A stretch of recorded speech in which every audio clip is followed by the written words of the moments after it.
Hello नमस्ते, आप सबको हमारा चैनल में स्वागत है। आइए, ये LG डिशवॉशर देखिए आपका सामने लेके आया हूँ। डेली एरर कोड दिखा रहा है, इसका प्रॉब्लम क्या है। आइए इसका प्रॉब्लम आज सॉल्व करता है।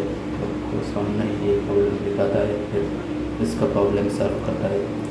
डेली एरर कोड मतलब मोटर रिलेटेड, ये मोटर प्रॉब्लम दिखा रहा था। देखिए आप लोग, ये मोटर है हमारा पुराना वाला, इसको हमने खोल दिया।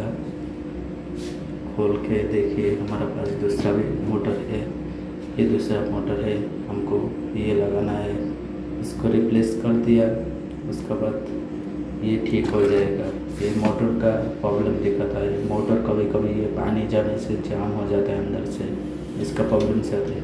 ये देखिए हम दूसरा मोटर रिप्लेस कर रहे हैं। अभी ये मोटर को लगा रहा है, इसको रिप्लेस कर दिया।